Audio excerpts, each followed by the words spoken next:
Howdy, howdy, howdy. Welcome back to SciTrek, your sci-fi TV and movie channel. That's the one I was trying to click right there. And welcome back to the Radical Wasteland podcast. Greg, how you doing? Uh-oh. Are you muted? Or maybe is my computer being weird? Chat, can y'all hear Greg?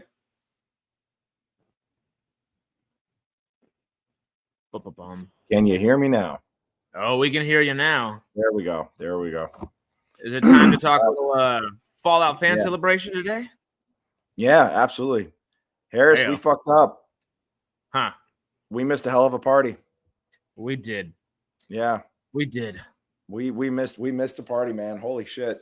Not that I had any doubts that Old Man Liver and Company could throw a banger, but dude, yeah, this was we missed the part. We missed the Fallout party of the century, man. Seeing the big old just videos, or obviously that little 3-minute video of Walton Goggins, Jonathan Nolan popping out, introducing Walton Goggins and a couple other of the cast members. It made me so happy starting that video with Old Man Liver out. I was like, yes, just immediately. I don't know why I was excited just as much for that as I was for all the Fallout folk, but it was great. The video was great. Little announcement, Goggins going out there. Oh, it's no, man. My jaw dropped. I opened Facebook at one point, and I'm in a couple of different fan groups, and they were all posting pictures of, oh my God, Walton Goggins just served me a drink at the Good Springs, and I was just like, what?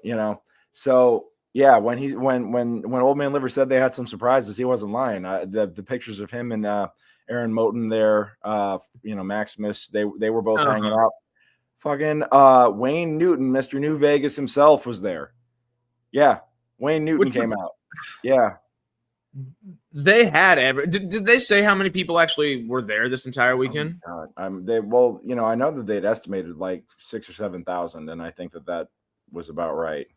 Okay, I didn't know if they exceeded that or if it was about the same, because that was a pretty good estimate considering it was 3,000 last year and nothing like that the year before that.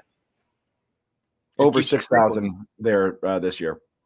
Oh, yeah, over 6,000 people, and Amazon definitely threw some weight behind this thing this time around. They were like, "Hey, let's make this let's make this a thing," So they made a lot of the stars available. I mean, I kind of want to follow up with the Pioneer Saloon crew and just. I would love to. So how'd you pull all that off? Like, who came to who? What were the ideas? And now the crazy thing is that they're doing another one in May in West Virginia. For like 76 almost. Yeah, for 76. It's going to be May 3rd through the 6th or something, 4th through the 6th. Oh, okay. No, May 2nd and 3rd. Well, that's an interesting just thought in and of itself, because, what we discussed last week is kind of, okay, it seems like they're leaning towards 76 people a lot of times, and they're not leaning towards old fans that want the older stuff. Do you think that leans into a little bit of... I mean, sure, but I think they want to have an East Coast event so people don't have to travel all the way out to Vegas just to be able to do shit. This is why you've got PAX and PAX East, and this is why you've got San Diego Comic-Con and New York Comic-Con. Like, you got different regions. I think what they're doing is that they're making it bi-coastal, and then they are they're doing it to cater in a way that caters to specific sections of the fan base. So you could say old fans and new fans, and you could say 76 fans versus and Commonwealth and DC. That was the other thought. Yeah, would those have been better? Because it'd be hard to actually do that in DC. It'd be hard. Yeah, it'd be really hard to do it in DC right now. It's probably a lot cheaper to do it in West Virginia. True. And then that actually synergizes with current product, and Boston's I love Boston. It's one of my favorite cities, but it's fucking expensive too. Yeah, I was about to say, if they did it in Boston, how quickly would you be there? Oh, that'd be a no-brainer. I'd be there in a heartbeat. So Yeah, I got couches I could crash on. I'd just be on the first flight out and just, I'd be like, I'll figure out the details when I land, So yeah, that's interesting. Do you know if like, did the article that announced it or anything, did they say whether there was kind of a same kind of Good Springs or Pioneer Saloon and general store that is akin to the game, kind of? Well, I guess I'm looking on the official Fallout Fancelebration.com, which has gotten quite the overhaul, I might add. Somebody poured some money into this thing. And now there's an official con app for it. Is there actually? Yeah, there is. It's in the App Store. It's in the Apple App Store. You can download the event app. I'm going to download it just to see what it is. Yeah, that's West Virginia tickets right now. Yeah, $30 to get in, like as the early bird price. That's not bad. Yeah, culinary gauntlet, cosplay contest, film festival, event history. I want to see what the film festival's like, since I'm running my own film festivals now. Oh, did they do that in Good Springs, or is that Virginia? I think they did it here. Oh, cool. But they'll probably do it in Virginia too. FFC Survival Guide. I'm grabbing it right now. Oh, wow. Stay up to date in the Mojave. They got to work on their icon. Well, I guess their icon is vintage looking. Old Man Liver and Mama Test, Proprietors, Pioneer Saloon, and Buttered Popcorn Entertainment. I like Buttered Popcorn Entertainment. That's pretty cool. I'm guessing that Old Man Liver and Company got the money, and if they've got the backing from Bethesda and Amazon, if they've got the blessing from the corporate overlords, they're probably getting logistical help too.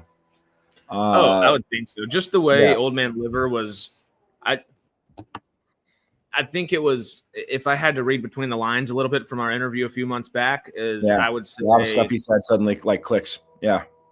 He wasn't gushing about how much Bethesda was being friendly to them, but he was gushing without gushing, I think is the way to say it. That was kind of what I was reading between the lines there. There was a lot of like love on, that was implied but unsaid. But yeah, and now I mean, the website's dope now. FalloutFanCelebration.com, guys. I mean, I love the full video background in the opening, and this is all, a lot of this stuff looks like from this year.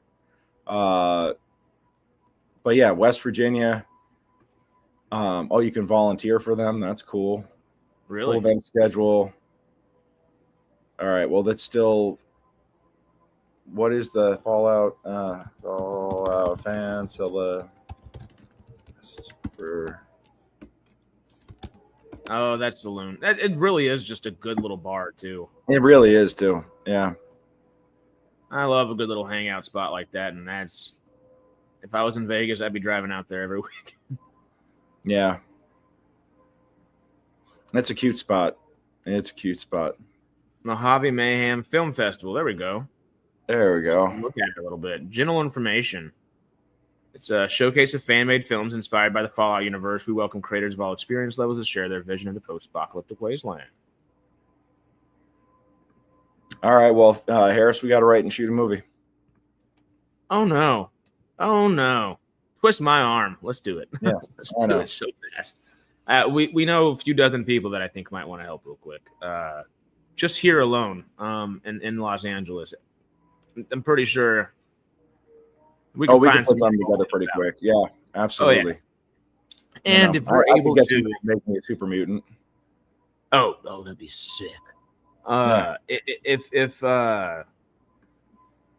we planned it out right for the next year, it'd be fun to actually do this and go to what I always forget the name of it. It's almost the Burning Man, but for Fallout and everything. It's Wasteland. It's Wastelander Weekend. Is that it? Wastelander Weekend. Yeah. Wastelander Weekend. Hell yeah. I still want to do my traveling Shakespeare troupe idea and do the Simpsons episode. Please. Yeah. I have literally. I'm not joking when I say half a dozen people that will just go, "Yep, let's do it." Yeah. Actually, there's our short film too. It's like the assembling of the troupe. Of just like, I've got nothing better to do, and you get a ghoul, you get a ghoul and a super mutant doing Shakespeare. honestly, just doing that would be great because there's ways you could do that in a short film and like lead into it, have that short film entered, or even do a couple short films and have them entered from different folks from different ways, different angles. Can you imagine two ghouls doing like Waiting for Godot or Rosencrantz and Guildenstern are Dead or something like that? Just, you know, like these observer characters that are just stuck waiting and watching, and that's their lot in life, is that they wait, you know. And then you're immortal, so. Well, that's what I'm thinking. You can go back and kind of start earlier on and not have to worry about as much makeup and yada yada. You know, maybe even put it out online, get a couple bucks or something like that. Just hopefully from it doing well online, if that were a thing. And then you get a couple bucks to do some ghoul makeup and then jump in. And thank you, Peter. Shakespeare is royalty free, which is perfect. Love that. Yeah. No, I'm trying to start offering film screenings at my theaters, and it's amazing how expensive it is to license a movie to sell to sell tickets for and screen publicly. It's at least $300 a screening starting, you know, for just your average Joe kind of film. Well, I wanted to do either Miracle on 34th Street or It's a Wonderful Life as part of Frosty Fest. Just throw that in there as like a screening, right? And they're like, "Oh, you want to do that in December? Yeah, that's $300 or 50% of your door." You know? Ooh. I'm like, damn, dude, I got 50 seats. You know, it's not like this isn't the local Cineplex here. You know? So, hey, Sarah. We ended up talking, we're just talking Fallout fan celebration. When we were just discussing doing the rewatch stuff. Yeah. Which I'm woefully behind on, but I did get started on last night, and I was definitely enjoying it.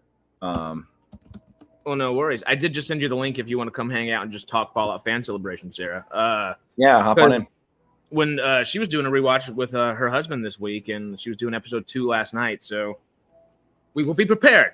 There just ends up being more Fallout stuff to talk about, which is, oh no, an embarrassment of riches while we're just hanging out and having a good time. Oh no. More Fallout to discuss, more Wastelanding to do. Oh, what a shame, y'all. But I really do think it'd be a fun thing to get. But I mean, between the theater people that we know out here and the folks that are actually, you know, SciTrek proper, we could do some fun stuff at these things. Easy. Yeah, no, we have the people, we have the know-how. And you know, not to get into like the nitty-gritty of this channel needs to make money and do all this stuff, because we really don't focus on that. We want to have a good time and just talk about the things we want to talk about around here. But especially with Stargate coming back, especially with the way Fallout's doing it, we might really start leaning into stuff like that. And hell, if y'all support us, we can do some cool stuff and try to get y'all like the coolest things possible. And that would be some stuff that we would try to do, especially if we can. If the channel can afford to bring folks out for a weekend to one of these places, and we just have a good time and enter these contests, which only boost the channel and help us go back and forth, and you know, and also, I mean, you know, it's just reinvesting in the channel, you know. But then also being able to be out there to cover stuff firsthand, you know. So, yeah, which is and they're so fun. Just the little not Wasteland weekend. What do they call the little things that we went to? The faction games. Faction games. Those are great too. I hope wherever they're doing their stuff in West Virginia with the 76 aspect of things, they do faction games and things like that over there. Probably not the same factions, but if you got the Minutemen and some other people, cool. Why not? You know, that's more Boston, but I don't know the 76 factions. Oops.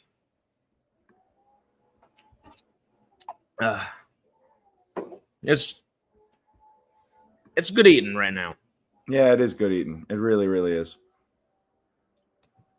So Peter. Actually, funny story. I've been following the saga of It's a Wonderful Life's copyright status for a while because we had a radio play adaptation of it that was, you know, like we created it. My theater company did under the premise that it was public domain. And then we found out the hard way after we got it published when the rights holders went after the publisher over the fact that technically the studios, or there is a studio that still owns the copyright on the music and parts of the soundtrack And also The Greatest Gift, which is the story that it was based on, is apparently also still under some sort of copyright control. So they managed to assert that to get our show removed from the catalog. Now, there are plenty of other adaptations that apparently have struck some sort of deal because they were able to go. But yeah, I asked specifically to the company that has the screening licensing, and they're like, oh yeah, $325 if you want to do it for December. Yeah. So unfortunately, no, it's not copyright free. But you know what is? You know what is public domain? Is Santa Claus Conquers the Martians. So stream it here. We got you. We're gonna stream it. Well, we're gonna screen it at the Hobgoblin, and I'm actually getting a panel of comedians together to just Mystery Science Theater 3000 it, and we're just gonna lampoon this bitch. Oh, yeah. That's gonna be awesome. Are you gonna live stream that one as well?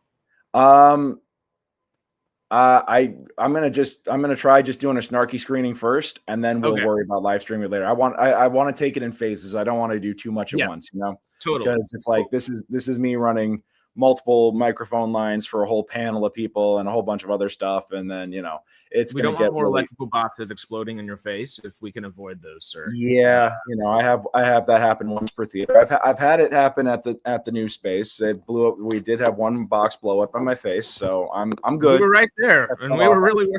Yeah, no, that was that shook me up good. You made a loud noise. Didn't say a word for like 30 seconds, then just walked down from your ladder. And I think it was either Jose and I or Rafi and I there. And we were just like, what just happened? You just calmly walked out and said, well, an electric box blew up in my face real quick. Like, I'm going to go take a walk real fast. And, my light, it was one of those light flashing before your eyes kind of moments, So like, I'm going to call the electrician. Yep. That was a $700 fix. I don't even, oof. So, yeah, good times. Being a small business owner is fun. It's a great time. Yeah, hey-o. Quite shocking. Hey-o. Speaking of great times. Yeah. No, getting back on topic here. We're now 3 for 3. Hey, Sarah. I am here, really. I just. Hey, you're online. Just hop in. All good. Yeah, I mean, where is this our first time sharing the screen on a pod? I'm pretty sure this is the first time that you and I have done one of these together. Yeah, I think so. Yeah, we watched. Yeah, I don't think we've ever been on at the same time before, huh? Yeah. Maybe I think the only other one would have been super brief. It was the fire relief video we did. Right. Yes. Yeah. Probably the only other one I could think of. Beginning of the year. Yeah. No, I did hop on that. Yep. With Jenny for a long time. We all got. Oh, right. The second Jenny's on, we all get distracted. Yeah. We got to have her on again now. Especially, I need to text her. Yeah. We were Facebooking. Awesome. I didn't. Yeah. I don't know if I can say a lot about fandom of Fallout. I like the show. That's what I know. You're doing a rewatch right now, yeah? Yeah. Getting ready for season 2. What are your impressions? Are you picking up new stuff as you're rewatching? Yeah, it's kind of right now. It's the rewatch is just kind of like reminding myself of because I only watched it once the first time, so I'm kind of remembering watching recap videos and stuff to remember everything. But I like the whole that kind of 50s 60s vibe it has at the beginning. I think that's cool. Yeah. Anyway, the whole Adam Punk scene is a total vibe, 100%. Yeah. Fallout Season 1's the only Fallout you've really interacted with, right? Right. I mean, I'm very little bit familiar with the game. My husband played it. Yeah. He's told me a few things about it as we were watching the show and stuff. So, like, I know who Dogmeat is, and that's about it. and the overall kind of general idea of the show. Anyway, I did receive a really cool thing. UPS dropped off a really cool thing at my house yesterday, but we can talk about that later if you want. Ooh. Fallout related or was it finally the SciTrek thing that Jamie sent a year and a half ago? No, it's sort of a post-apocalyptic related thing. I'd have to turn you're in the right spot for it. Let's see it. All right, I got to turn off my background here again. Okay. Sorry. There wasn't a Stargate back there? I got yesterday. My husband ordered this, and I didn't even know he was going to. The book, which is The Ultimate Guide to Rebuilding Civilization. Oh my God. That would actually be cool. a fun. It's got here, if I can show. I hope we don't get any copyright if I just show a couple pages, but oh god, what is it like? It shows you like leather craft, like how to do it. Oh yeah, this kind of stuff. It's sort of like it's a super cool book, and I had to show. There's this one about hydraulic presses, which has a picture of a mech suit kind power of armor. Because why not? Yeah, I love that. Well, honestly, anyway, as cool as power armor is, that makes more sense. But it's just a super cool book. It has like how to start fire, like what plants you can eat and not eat. It's just like, here's another one on like drying and smoking meat. It's like everything you need to know, like in post-apocalyptic like world, how to do. It's really cool. If I were to get that book, Greg, and then drive it over to North Hollywood for a week or two, yeah, and then maybe we just talk about it for a while, would y'all maybe be down to do that? Because that might be a fun episode in and of itself after we get through all the Fallout stuff the next month or two. Mm-hmm. Oh, dude, I'm just thinking like we just go through it and then we could do a whole series of videos of just trying out the skills and stuff in there, you know? Oh yeah, that would be that one. Or that one going right like I would love to do some foraging, and I'd love to like get an expert, you know, and I'd love to do some foraging with a foraging expert, or do some you know, like trying out leatherwork. I mean, the cool thing is that I do know that there's a blacksmithy in downtown. That, you know, I've actually done a little bit of blacksmithing, but yeah, I'm an Eagle Scout. I got my blacksmith merit badge back in the day, and my leather, whatever the hell, leatherwork, I think, merit badge. So we got this. If I remember stuff from 10 years ago, but we'll see. You can build a windmill. If they will. I don't know if it gives you the super, it gives you the general overview enough that you could figure it out and do it, you know. Thing. There's this, and then but I have to get this book because that looks amazing. Yeah. It's just called The Book. The Book. Well, and that would help maybe inspire some of the things that we could put into the short film, or even the act for some stuff. Mm-hmm. Oh, well, hey, sometimes just sitting there is boring. What if we're putting together a part of a windmill or something while we're telling the story or something like that? And by the end of the show, you have this cool little built machine or something like that. I don't know. That brings some fun little thoughts to mind. Oh, no, the Wasteland too. Oh, wow. Okay. Well, I do love this being around Black Friday because there's all kinds of deals on it right now. I know. I gotta grab this.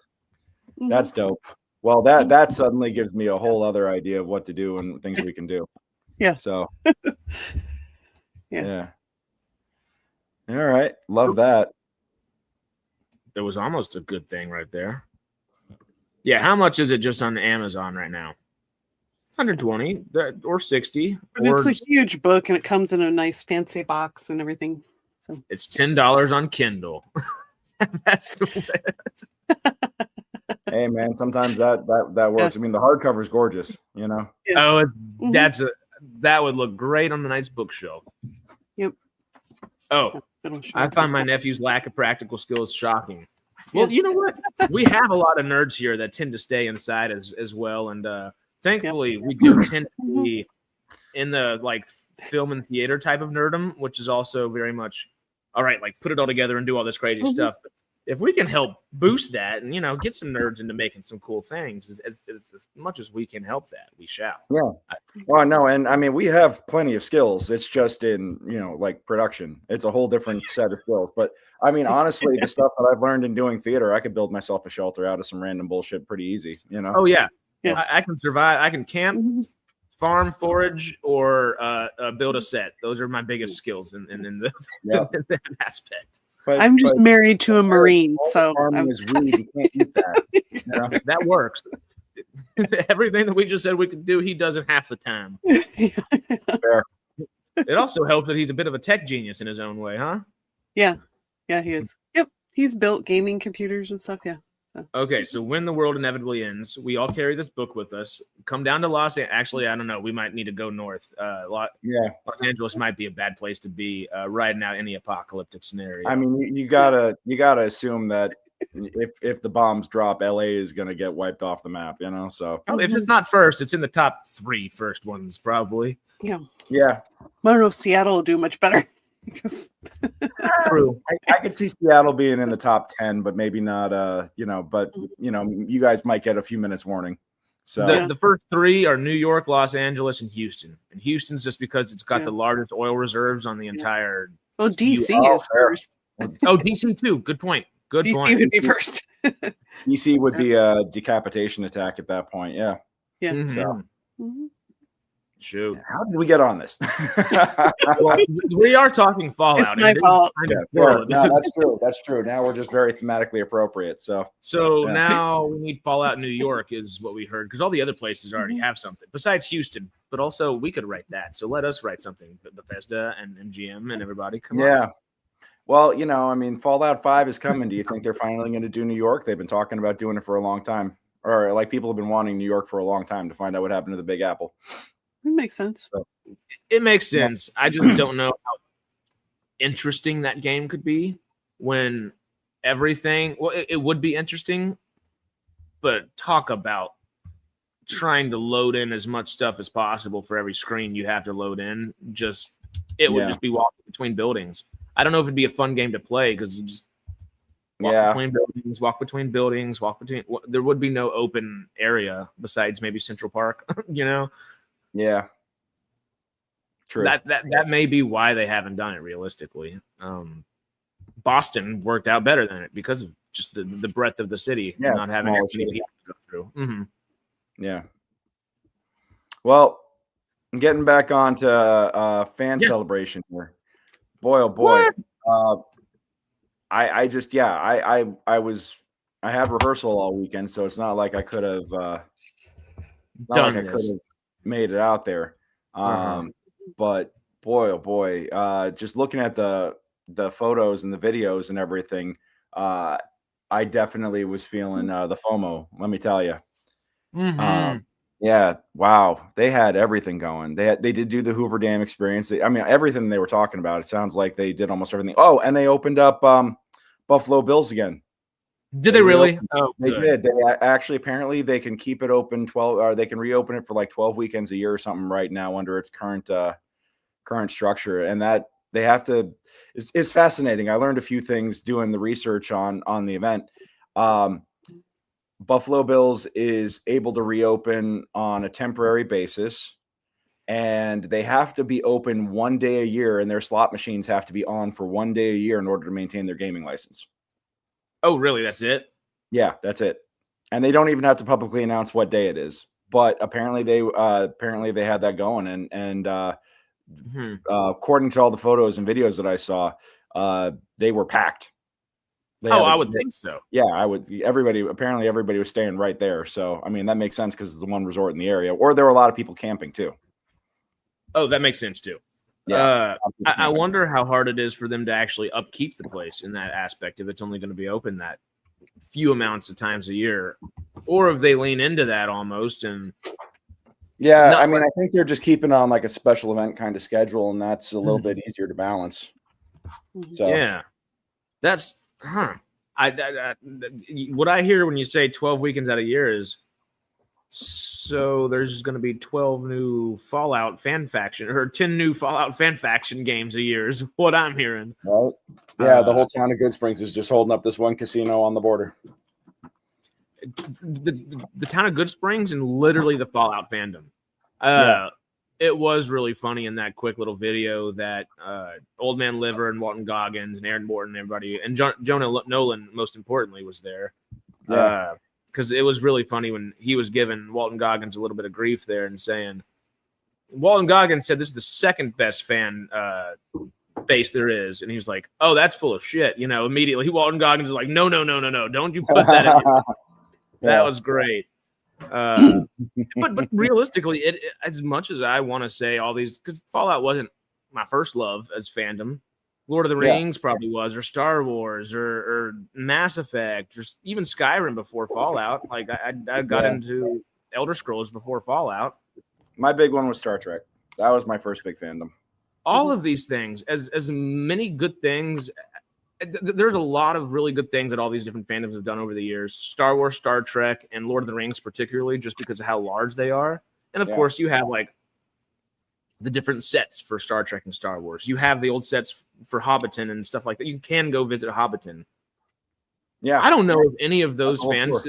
Well, I don't know if those fan bases actually prop up a whole town, prop up a whole business or two or three or in four. New Zealand, they might. I mean, I feel like the caveat there is they are the business, though. Like Good Springs just happens to be used in the video game. To be a bar in this desert town, and then happens. And the Fallout people are just so excited to just make sure that it does well, and that's freaking cool. Honestly, I don't think there's another fandom that does that in the entire world, U.S. specifically. I don't know, like unique for sure. Mm-hmm. So we all need to go out there again. Oh no, we definitely got to go back. Like I'm trying to think of if there's a good time for me to stop by. Why do you have to bribe? Because you were 6 years old. Still, I would have said that. He's funny. half off. You're fine. Yeah. But yeah, no, we need to drive out for faction games, and then I think they're going to do another faction games in March, probably. I know that, or February again. I know that I got there's a auction coming up in December that I might be getting some gear from, and I might do a stopover in Good Springs on the way there or on the way back if I win anything. So, which reminds me, I still have to go pick up the stuff I won in the last auction. Do you think we might send a camera and a microphone with you, and maybe if we could get a little quick in-person interview with Old Man Liver or something? And absolutely, I could drop a quick email over there. I could talk to the whole crew. Yeah, that'd be fun. Just I hate that we weren't able to make it, but I love that we know them and are able to talk to them. And I think the faction games are the places to actually get to hang out with them and pick their brains some, which I want to do so much more after this past weekend. Yeah. I'm still in that Great Con group chat, and I was watching that blow up all weekend. That was pretty funny. Everybody was freaking out about this, like, brains melting about the event and just everything going on. Some of those guys, I mean, the event was like, what, Friday to Sunday. I mean, some of these folks were there like Wednesday to Monday, like that. Just, fans, they definitely took like a whole week off. So, well, obviously we have the firsthand experience of being there, but this picture right here does give you it's not a big place. No. 6,000 people. Yeah. And it's all, I mean, there are people all camping out and everything all over the place. And then, I mean, Buffalo Bills isn't that far. So. No. And thankfully they had that to spread out. And it's a good thing that it does have that big old yard in the back. It has the ability to kind of spread out itself a bit too. They have the general store to go back and forth between two, which, if you remember, I mean, I am trying to be good right now. Yeah. I'm trying to be good and fast and do my carnivore right now and get skinny. So by the time we go to March, I can have a milkshake. Yeah, I'm trying to stay keto right now, but man, it's Thanksgiving next week. I'm like, have the mashed potatoes, Friendsgiving killed me I was like, oh, well, I fasted for 2 days and now here's Friendsgiving. Yeah. Here we go. Gets you every time.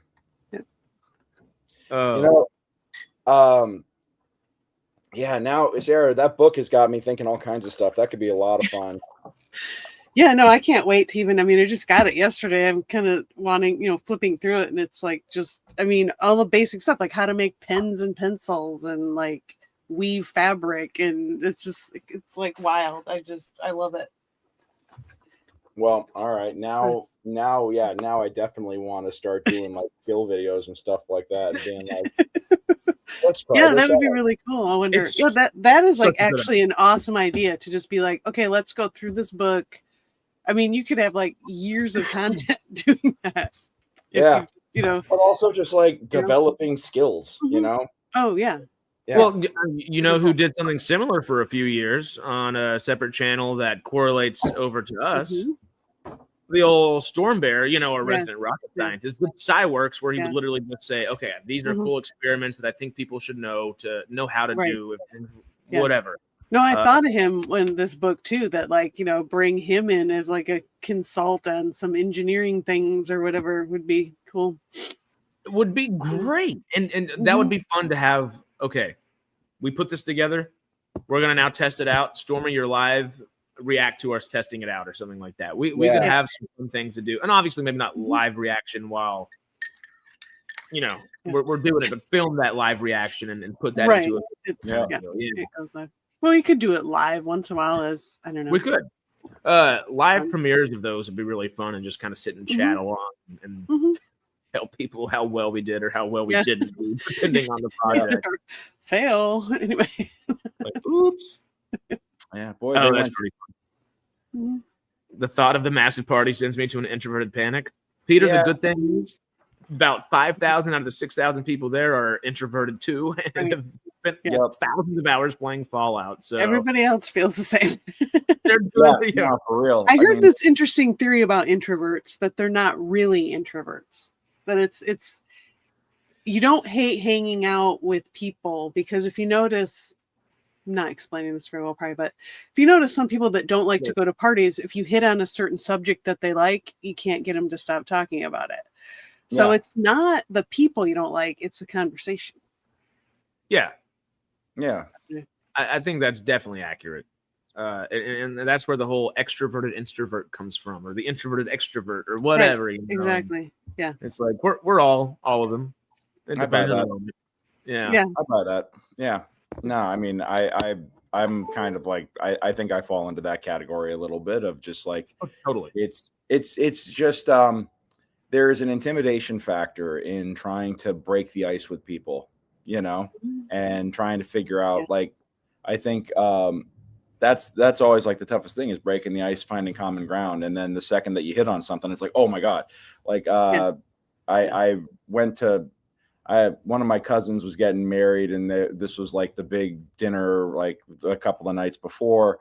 And I was there, and I found, you know, it's like my cousin was in finance. So it's all like finance bros and people. And I'm like, I have no idea about any of this stuff. I found the one other theater guy there, you know, and we just sat at the bar and drank and just talked, you know, and just talk shop all night. And it was like, oh, this is the best party ever, you know. But most of the time I'm like, I really don't give a shit about your index fund, you know, like it's finding, like I think, and nowadays I'm like, damn, I should have picked their brain about a 401k at this point, you know, but but yeah, I think there's a massive anxiety factor when you're in a new environment, surrounded by people that you don't know, and just trying to figure out what you have in common with them and how to break that ice. It's really, really hard sometimes, you know. And I mean, I'm forced to be a people person, but at least when people walk through my door, it's because we have a lot of common ground already, and I understand why they're there, you know. So I have a cheat code,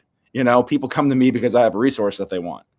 Well, and not to harp on like the acting aspect of it all, but that's kind of what acting is a lot of the time too. Whenever, you know, we get into the nitty gritty talking about that kind of stuff, is I think actors are some of the most anxious people on the planet. Not so, oh yeah, look at me pretty over here and this and here. Yeah, they all got some great pictures everywhere, and they got some good photos, videos, all these cool little industry, because you're constantly being judged by anybody and everybody that looks at you, you know. And how do you go everywhere knowing that you're gonna be approached like that, you know? You're probably a little anxious, but that's where like good art comes from as well, as somebody getting past that and reaching into a character, reaching into wherever the hell it is. That's you know, the beauty of it. Sometimes we're all the introverted extroverts, extroverted introverts. Just depends on those moments. Like, we're a little bit, but I mean, but the damage is where the art comes from. I mean, that's the secret. Yeah. That's the secret. I'm always broken. Yeah. Well, I want to know more about what they're planning for West Virginia. I'm intrigued about. Just to steer it back, I'm kind of like, hey, I really want to see what they've got going. But I'm really, really happy for them that they've created something here. They found some lightning in a bottle, and now they've got something that's just getting bigger and bigger and better, you know? Yeah. It's oh no, comedians are a whole separate breed, Peter. Trust me. Comedy, the actors versus comedians, that's like apples and oranges. And comedians are far more damaged. yeah. Everybody's broken. Yeah. Comedians have to have a certain level of personal wreckage in order to actually be a comedian, you know?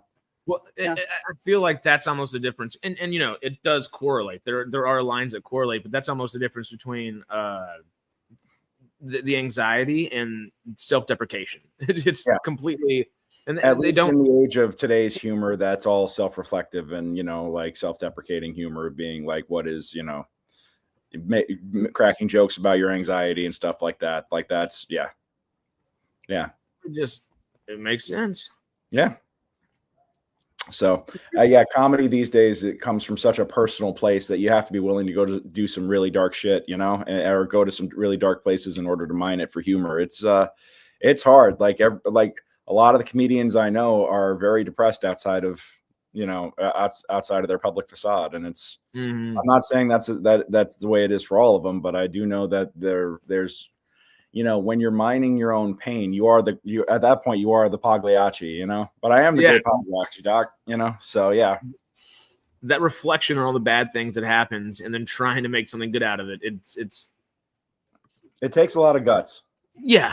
It takes a lot. I don't think people understand like just how much, it takes a lot of courage, you know, to get up there. Like stand up is one of those frontiers that I'm like, I don't know if I could do that.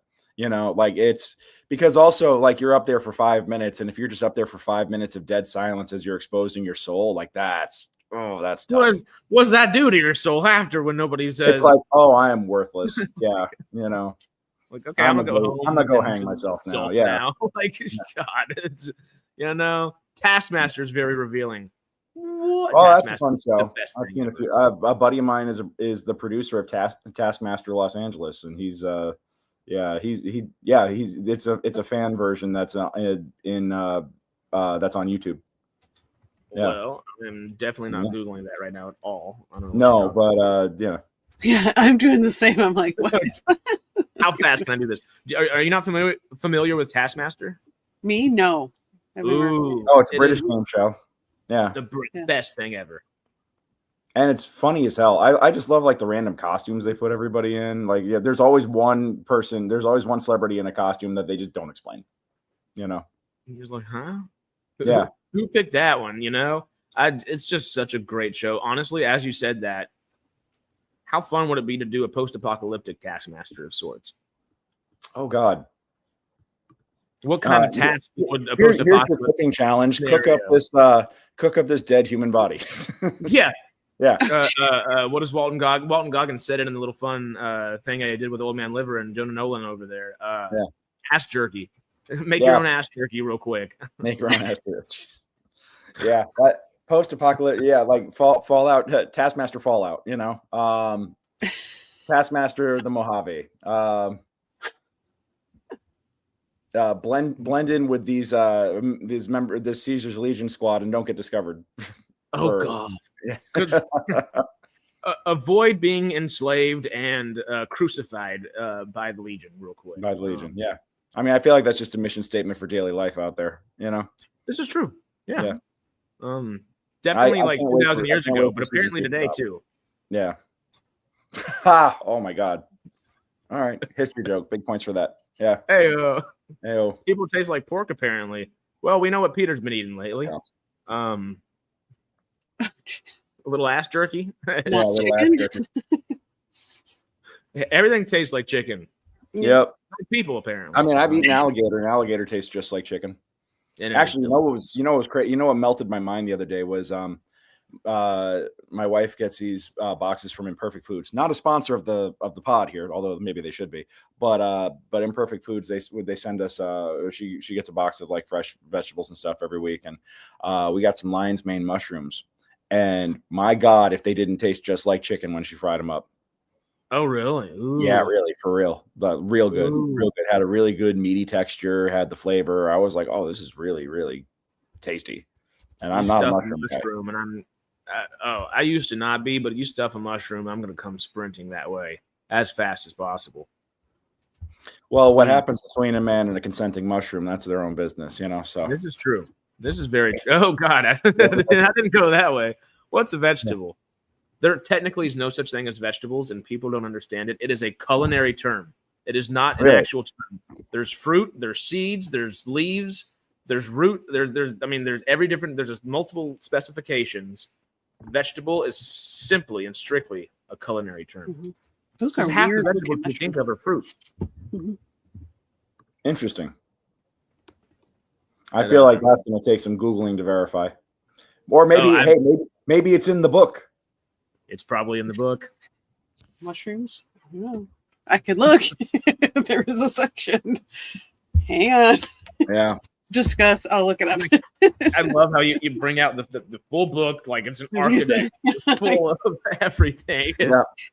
Sarah is now queen and keeper of the lore. Plants. Oh. Yes. Yeah. As much as I don't want to do Brotherhood of Steel, it would be fun to do a Brotherhood of Steel thing. And now Sarah's the scribe. She just carries the book. And that is your official title. You are now scribe. Do I get a brown hooded robe to go with that? With a robe? Yes. It's a maroon color mostly, but yeah. Yes, you get a robe. And Camille Nanjiani is going to boss you around now. Yeah. If anybody named Maxon enters the room, just real quick and just no. Yeah.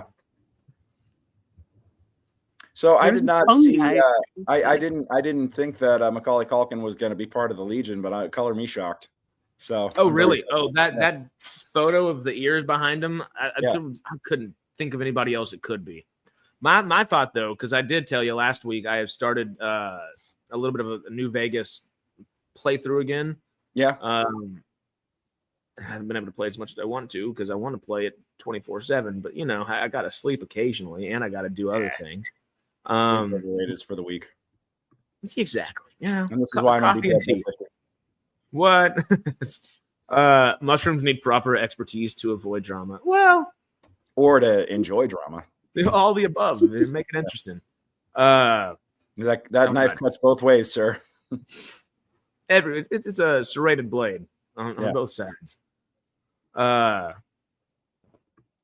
what was I just saying right before that? I totally brain farted there. Before the mushrooms. I lost the plot too. Sorry about that. What were we saying, Peter? Sorry. I've got the books. I actually just got the New Vegas book. I could run a game. Yeah. No, I've got the Modifius books. Oh, and so does Harris. So he's running to get it, isn't he? What? I don't know what you're talking about. Yeah. There we go. Oh, you got the starter set. Even better. There you go. And I do have the other one pre-ordered already. The DLC or whatever they would call it. Oh yeah. No, I've got the main book. I've got the Winter of Adam book, and the New Vegas book is on its way. I have the PDF already though. I did run a game. I was still learning the system, so I don't think I ran it very well, but I did run a game on my YouTube channel with my Monday night crew, which reminds me, I haven't played a game with them in about a year. I should actually hit them back up and start gaming again. But I was about to say, I hadn't even thought about that till you said it. I forgot Monday nights were always. Yeah, well, I mean, this year has been insanity. And next year shipping will be, more so than before. Like I've been producing shows in other cities, got the new theater, and countries. Yeah, went to Scotland. We've got the mini fests. I still have to fix the, we've got the new snarky screenings. We've got just so much happening right now that gaming right now. I still am getting hit up to do birthday parties for people though, which is cool. So I just did for dungeon mastering. Yeah, like D&D. I just somebody who I ran a game for last year for their birthday just emailed me or messaged me on Instagram the other day out of the blue, and they're like, "Hey, do you want to come by on Saturday and run a game for my birthday again?" I'm like, "Absolutely." So, I get a random call on a Saturday night just to be like, "Hey, can you run a game?" I'm like, absolutely. Please. But I've just been so focused on the theater stuff that gaming has definitely taken a back seat. But I would love to actually run. I have to sit down and reread the rules, but I would love to run a Fallout game. A little bit of Fallout. There you go. You gotta take the plastic off that thing. We gotta bust that thing in, man. We could do that. Yeah. Right now, that my nails aren't long enough. I have a pocket knife. Sarah, you tabletop at all? I would like to be. Time is always my problem. So I would love to learn how to do D&D, but. Oh, I mean, I got you. Yeah. I haven't technically ever played. I don't know if I heard the time is the problem. If we learn off of this, do we essentially know how to play D&D? It's two different rule systems, but the core of it's the same. It's improvised storytelling with math rocks. So okay. Yeah. You make the math rocks go click clack. We like that. That's what the dice goblins say. Yeah, I think. Say? Oh yeah, Valentine just popped in. Hey Valentine. Hanging out yesterday with Stargate and was enjoying everything. And welcome to the Fallout discussion. Yeah, we had. Some congratulations to all of you. To all of you. Stargate fans and those who celebrate. Yeah. No, congratulations. That's a big one. As I admitted to Jamie, I don't know how the hell I ever got hired on this channel because I've never seen. I've seen the Stargate movie and I've never watched an episode of it. Right. I saw the original '94 movie with Kurt Russell. That was it. Mm-hmm. Yeah. Which can now change because we all got to get, especially the actor aspect of SciTrek. Oh yeah. Well, I mean, they're going to shoot it in fucking Vancouver anyway, so we're not going to ever have a shot at it unless we're willing to travel. It's going to be Culver City. I'm knocking on wood. Oh, Vancouver's just a couple hours from me, but. All right. Well, we got to cast on now. There you go. There. Thank you so much for the invitation. I'm gonna, yeah. Yeah. Oh, these are great. The dice are all Fallout oriented too. Oh yeah. All right, you got to give us some. Yeah, we got to do an unboxing here. Come on, let's see it. Here we go. Yep, we got dice. Pit-Boy dice. Little gunshot. Yeah, I do have a lot to catch up on the Stanleys. I absolutely do. So. Oh, this is cool. Of course, you get your regular 20-sided die. Yep. Mm-hmm. There's also I don't know how this plays into things. Well, I already lost a 20-sided die. No, don't do that because it's a 2D20 system. Oh yeah, I'm about to say. That's your hit location right now. Yeah, this is great. Torso, left leg, left arm, right arm. Okay. Everywhere you can get head. Roll that. If I'm rolling that for you, that's because something bad just happened. If you're rolling that for me, that's because something good just happened. Is this essentially your VAT system for the game? Yeah, basically. Oh, that's damage locations and shit. Yeah. Let me get this dice before the cat throws it somewhere else. Yeah. Because she may do that. Gladly into a one that goes and steals joints. That one's recovering the back. Well, yeah, no, okay. So box, open it up. There's the dice on top of it. Then it goes to this, which is a role-playing rule book. Yep, got to have the basics. Super sledge right there. It's got it's got a whole Atom Punk vibe to it. You got your Vault Dweller. Has a cool back, kind of gives a little detailing. Enter the Wasteland. I like it. That's cool. It's even printed like a 1950s kind of thing. That's cool. Yeah, no, they really do go all in with it. Bethesda has put out like a whole style guide that everything has to adhere to if you're going to be a licensee, and so that's why it's all got the unified visual identity. I don't know. This is okay. So this is another. That's an adventure. Yeah, Once Upon a Time in the Wasteland. That's the introductory adventure. Ooh. Yeah. Well, it's very interesting. I could run that. Let's pick a time. I'll run it. Y'all down? I am. You are. If I guess because of course we were planning on doing the little rewatching and everything of the sort. Should we? Well, at one point, season 2 is going to end, and we're going to need some shit to do. So Yeah. Should we wait till end of that? Because I was going to suggest maybe we do the 4 and 4 episodes for 2 weeks, and we have an extra week to do that, maybe, or we keep doing the rewatch, and then after season 2, jump into that. I think we could plan a whole thing and plan to do it after season 2. Let's make. I will. I'll prep an adventure, or I'll prep the intro adventure, and I'll run it on stream. So That'd be fun. Okay, because I was totally going to do that. Don't read the adventure, Harris. Okay. Yeah. I'll try not to. Yeah. Cheater. Oh, that's a good point. I was just excited about the Fallout stuff. I'm gonna learn the game first. The bad thing is my brain didn't even go to that. I was just like, I want to read something Fallout. Yeah.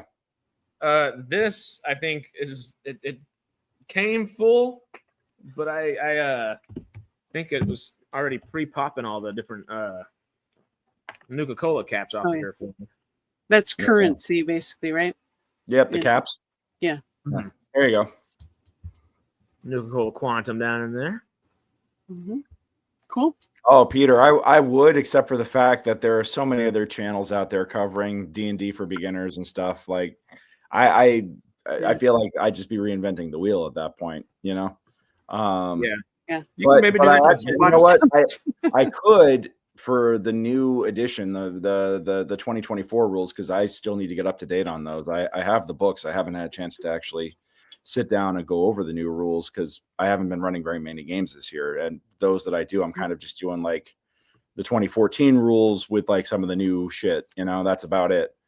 But they've got a whole bunch of new stuff that just dropped. They're now doing like circle ritual magic and all kinds of other things. Like, I mean, some of this stuff is like optional rule sets and stuff, but the new Forgotten Realms campaign setting just dropped. Like, I got to get caught up. Yeah. Are you cheating, Harris? No, I'm trying to get all the different characters out here, just so we know the names of the characters here. And then I'm going to cheat. But after... There you go. At least you're honest about it. The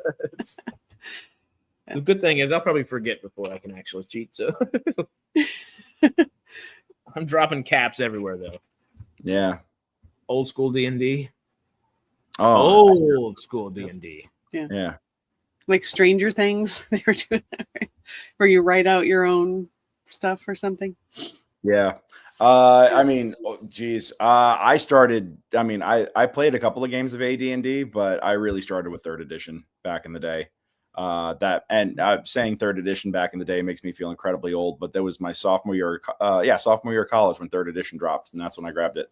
Mm-hmm. So, yeah, that's old school to me, is 3rd edition. But I know that there are folks who, when they say old school, they're talking about like AD&D 2nd edition, OSR stuff, and I play some of the OSR clones too. Like, I've got the Dungeon Crawl Classics, and actually the one, what would be a fun one? I mean, Fallout is fantastic, but there's a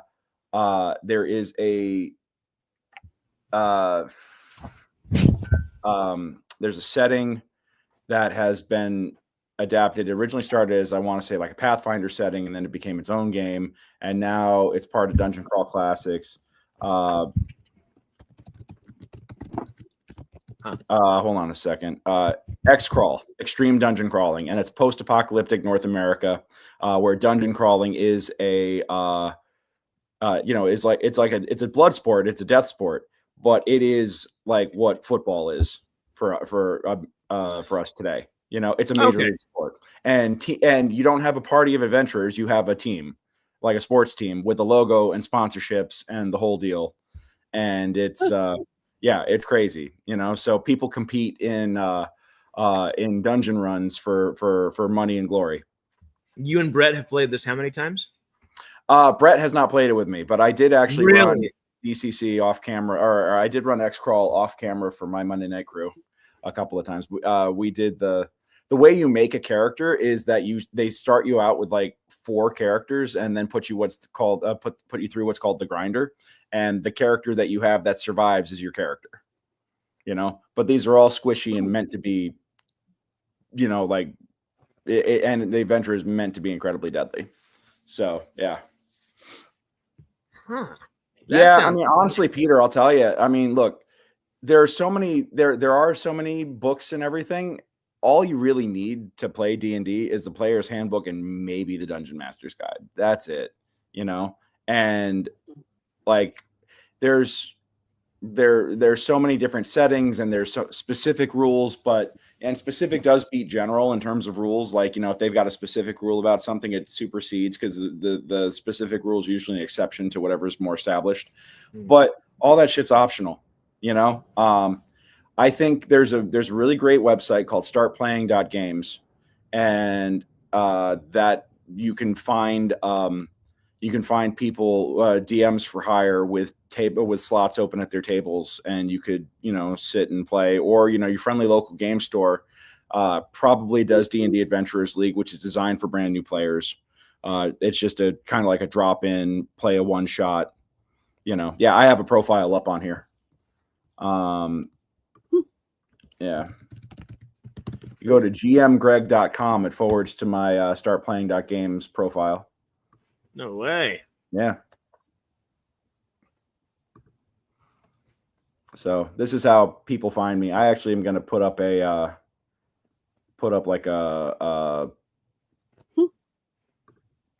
landing page that's SEO'd specifically for Los Angeles. But yeah, that's my stuff. Heyo. Well, now y'all know where to go.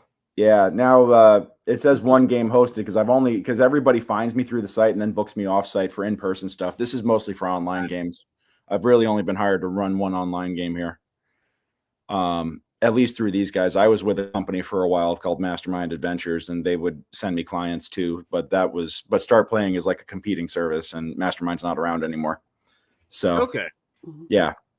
And that's also true. If Baldur's Gate 3 is actually very, it's actually pretty solid when it comes to being with how closely it adheres to the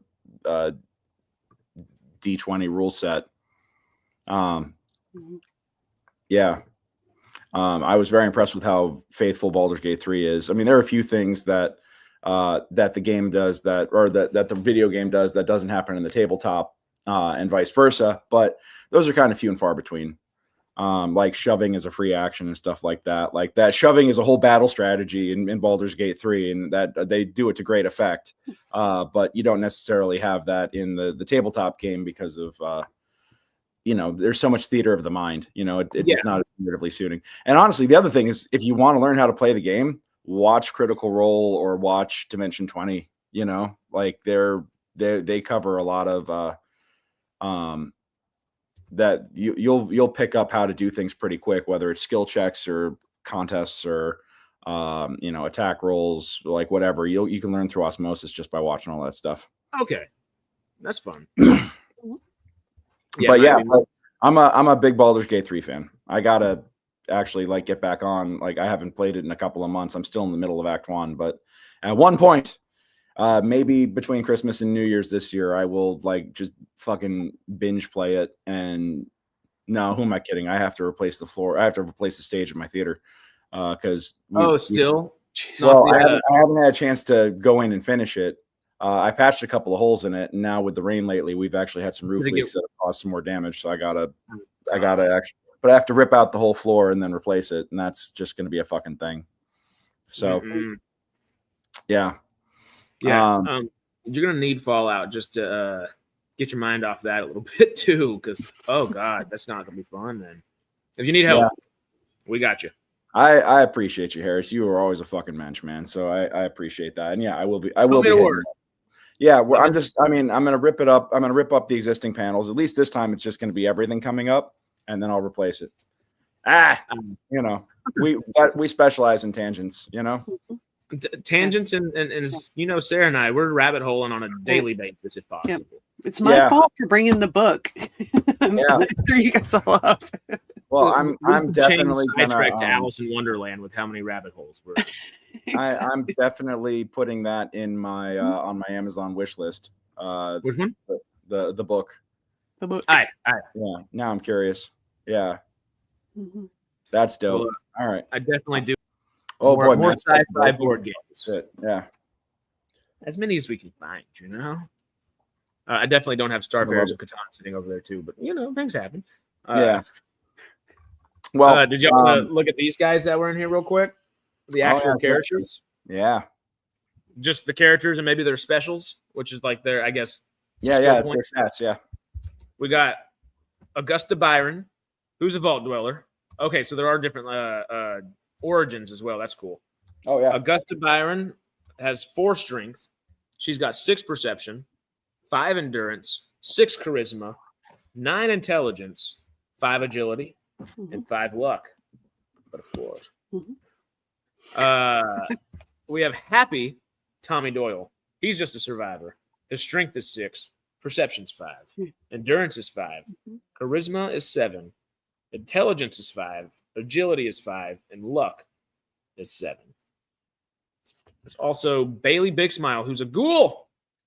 I wonder who would be playing that one. That one over there. It's a 6 strengths, 6 perception, 7 endurance, 5 charisma, 5 intelligence, 6 agility, and 5 luck. And is it 4 or is it 6? Oh, it is. It's 6 characters total. Sick. You might not even do the ghoul if you have this option. Old Tall Man. I wonder who could be referred to there. I don't know nothing about that. Super Mutant in here. Strength is 9, perception 6, endurance is 8, charisma 6, intelligence is 6, agility is 4, and luck is 5. That seems kind of stacked, if I'm being honest. Hazel Johnson is a Brotherhood initiate. Uh-oh. Did we lose Sarah? Oh, I think we did. Whoop. Uh-oh. Strength is 6, perception 6, endurance 6, charisma 6, intelligence 7, agility 5, and luck is 4. And the last character on here is Marvin. Oh, no shit. There's a Mr. Handy. That's pretty fun. Yeah. Strength is 8, perception 6, endurance 4, charisma 7, intelligence 6, agility 5, and luck 4. That's fun. So we could get 6 of us together to actually do this. Or do you think a 4-player game would be best to start something like that off? 4 or 6, that all works. I mean, that. Because we have options. We drove Sarah away. She was like, I don't know this well enough. That or her internet. No, she's like, this is weird. She's used to us rabbit holing though. We only do that very frequently. It may be our most frequent thing we do here. Yeah. Did we rabbit hole too much? Uh-oh. Oh, we scared her. Oh, back now. There's like a reverberation right now. Is there? No. Did it stop? It might have stopped. Say something, Sarah? Oh, that sounds fine. Are we good? Okay. Yeah. I kicked the power strip under my desk and turned everything off. Oh, no. Oh, God. It freaked me out. And then I realized what I did. Like, what is happening here? You rolled a 4 out of 20, and that's you botched your computer check. Was it deliberate? Probably. Classic move. Out of the Fallout fan celebration, though, is there anything else that we need to dive in there? It's a self-sabotage. I feel like well, obviously next time we can't skip it. We gotta have a representation there. Number one. But number two, I think we're due for a follow-up interview with Old Man Liver and Company and just find out what else they got going. And then I really think I'm just enjoying watching the videos and all the joy, like apparently at one point there's a guy who had power armor cosplay that got pulled over by Walton Goggins bodyguards because Walton wanted a picture of him, picture standing next to the power armor, and the guy was like, "Oh my God, I'm in all the official photos now." It's like that's like, yes, that's cool. That's an awesome fan moment right there, So that would be a dream, honestly. Yeah, that's cool. Whatchamacallit? We definitely need to go do that. Interview with Old Man Liver just to talk about, say, hey, for those of us who weren't able to make it, which is a small amount apparently, because 6,000 freaking people is huge. What happened? Could you give us the lowdown without having to watch a YouTube video? I kind of want to get like behind the scenes, like, so how did it all come together? Who approached who? Like, We how saw did it all come like, together and how'd it go? Advertised, and then you had fucking Goggins and Morton show up. Like Morton show up? How'd that happen? You know, like all that. Yeah. And realistically, it was probably smart for them not to announce all that stuff prior, because if they're trying to gauge whether 6,000 is a good number or not, which we know they were, you know, there's going to be another couple hundred or 1,000 if they know that those events are going to happen and have a bunch of people there. Outside of course, they knew like voice actors from the games were there, so it was almost like a mini con to a degree. But you get the big actors out there for the new big TV show. Yeah. Oh, you know, it'd be bigger and bigger, and I expect next year if it be even bigger and better. Absolutely, 100%. Yeah. If you had to guess, where would you all estimate next year? If they started at what, 300 to like 1,000 to 3,000 to 6,000? I think we'll see about 10 to 12. I think it doubles again. 10 is what I was going to say. Especially if season 2 works out well, which it will. It will. It's even bigger and better this time around, you know. What gave me hope was seeing that they made the Death Claws practical puppets as opposed to CGI. That gave me good. That NCR armor. And it does seem like that's going to be Maximus, but I don't think it is for some reason. No, I don't know, man. I'm excited. I'm excited for our live watch longs when they hit. You know, like we'll have we'll be streaming our reactions while we're watching the episode right when they drop at midnight. So for those of you in the UK, you can have breakfast with us. Yep. And sorry, East Coast and Central and Mountain Time. Coast, yeah. We got the UK, Australia, and the West Coast. That's what we got for our Fallout watch parties. I love it. Which is great. And then everybody else can just turn them on the next day when they watch them after they get home from work, which is great. Yep. I should start wrapping up. I got to get down to my space and see if the insane rainstorm last night, I got to see if it did any damage to my roof. Ah, my God, man. There was a certain lightning at a certain point and just thunder. I thought our roof was going to fall off. I haven't seen it. We don't get thunderstorms in LA. Like, people don't understand that. We don't get thunderstorms in LA. This felt like I was back in Virginia, you know? Yeah, this is like a Beaumont, or like, because Beaumont's very similar to Seattle. Like, it was one of those kind of type of biomes, type of thunderstorm. And surprise. It's supposed to be a wasteland out there. Yeah. Yeah. What happened to the wasteland? Mother Nature popped off last night. It was kind of crazy. So, yeah. Well, as long as we don't get rad storms, I think we're all right. Yeah, no rad storm. Don't need that. All right, we'll pack your rad away, folks, and we'll be back next week. Yes, sir. And then we're diving in even further. Just the rewatch, right? We're gonna do those first 2 episodes. We'll finally talk about the rewatch. Yeah, no, we'll recap our rewatches, and I'm taking dubious. I'm taking diligent notes. That's the word I was looking for. I need more coffee.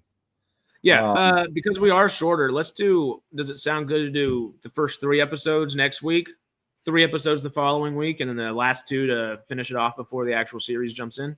Yeah, I think that's what we got time for at this point. Sweet. Awesome. Let's do that. All right. Well, the housekeeping we have for y'all is tomorrow, enjoy yourselves and have a wonderful Saturday. Mm-hmm. Sunday, come hang out with us, and we're going to end up talking more Stargate. We're going to end up talking more Fallout. There's some other things going on. One thing that I think I messaged you a little bit about, Greg, that we're going to have to think about after all of Fallout's done. I think it's dropping in March or April. The Hunger Games is most definitely dystopian sci-fi, and they are going to have a new Hunger Games movie. Mm-hmm. So we might jump into that a little bit. It's a good series. It is maybe going to continue being good. We'll figure it out. Yeah, we'll figure it out. And, and then there's I'm still waiting for season 3 of Severance, man. So yeah, God, I need to catch up on that. I shouldn't. Every time I've tried to start it, it's been like 1 a.m. and I just fall asleep. No, start it early and just be ready, because it'll be 4 o'clock in the morning before you know. Like, we watched Jen and I watched 8 episodes in a row, like, of season 1 to prep for season 2. But we were like, oh, we'll spread it out over a couple of nights. No, we just shotgunned it. It was ridiculous. Yeah, so got to do it. It seems like a show people just do that with. Is it one that you have to get past that first episode, or is it once you're in like halfway? Episode sets the mysteries, and then like by the time you get to episode 3, it's 4 on the floor, and it's all gas, no brakes all the way through. Mm-hmm. Yeah. Well, Sarah and I have been talking about it a lot and recently, and I'm sure we're going to end up discussing it more on Sunday. Is it feels like a slow year or two for a lot of things, but not for sci-fi. We're in a bit of a sci-fi renaissance, good and bad, just a lot of it. Yeah. Yep. I mean, sci-fi is what people turn to, and as a commentary on society, and there's a lot to comment on. So, what? Just a little bit. Just a little bit. A couple things. All righty, fam. I'll catch you all later. Thank you all so much. Thank y'all so much. Sarah, thank you for dropping in. It's good seeing you. Sure. Please drop in more, So.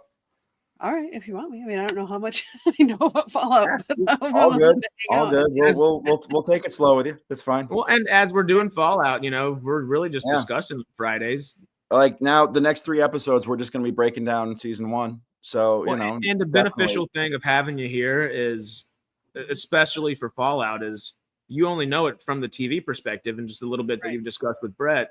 So you almost have the most pure version of viewing that we have, rather than us being jaded or looking for something or, okay, how's this going to correlate here? How's this going to piece together here? Yeah. It might actually be perfect. All right. Yeah, having that fresh face kind of commentary is very important. Awesome. Okay. Well, thanks, y'all. Have a great weekend, and we'll see you all in a week. Right. Yep. Y'all have a wonderful day. This was the Radical Wasteland. Adios. Adios.